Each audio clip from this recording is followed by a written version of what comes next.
இன்றைய ஆத்மீக தேன் 2 கொரிந்தியர் 9:15 தியானித்து அறிக்கையிடுகிறவர்களாயிருப்போம். தேவன் அருளிய சொல்லி முடியாத ஈவுக்காய் அவருக்கு ஸ்தோத்திரம்.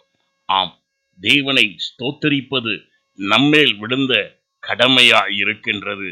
அதுவே தேவன் நமக்கு கொடுத்த சித்தமாய் இருக்கிறது.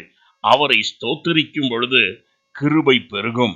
நம்முடைய குடும்பம், பிள்ளைகள், நமக்கு உண்டான எல்லாம் கர்த்தரால் அருளப்பட்ட ஈவு என்று சொல்லி அவைகளை உள்ளத்தில் நினைத்து தேவனை ஸ்தோத்தரிக்கும் பொழுது அவருடைய கிருபையை இன்னும் அதிகமாக அவரிடத்திலிருந்து பெற்றுக்கொள்ளுகிறவர்களாய் இருப்போம். ஆனபடியால் இந்த மாதத்தின் கடைசி நாளிலும் தேவனுக்கு நேராய் நாம் கரங்களை உயர்த்தி கர்த்தர் நமக்கு நல்கினதான எல்லா கிருபைகளுக்காய், எல்லா நல் ஈவுக்காய் அவரை ஸ்தோத்திரம் பண்ணும்படி இவ்வாக்கை அறிக்கை செய்வோமா?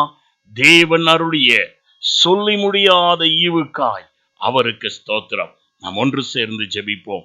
எங்களை அளவில்லாமல் நேசிக்கும் அன்புள்ள பிதாவே, எங்களுடைய விசுவாச தகப்பனாகிய ஆபிரகாம் உம்முடைய மகத்துவத்தையும் உம்முடைய வல்லமையையும் எவ்வளவேனும் சந்தேகப்படாமல் அறிக்கை செய்து நீதிமானாக்கப்பட்டு விசுவாசத்தில் வல்லவனாகி நன்மையை பெற்றுக்கொண்டது போல இந்நாட்களிலும் என்னோடு இணைந்து உம்முடைய நல்வாக்கை அறிக்கை செய்த ஒவ்வொரு பிள்ளைகளுடைய வாழ்க்கையிலும் அற்புதங்களை நீர் கட்டளையிடுவீராக.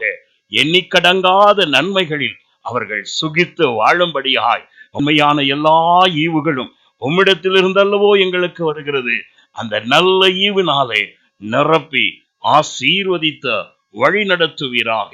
இயேசுவின் நாமத்தில் பிதாவே, ஆமென்.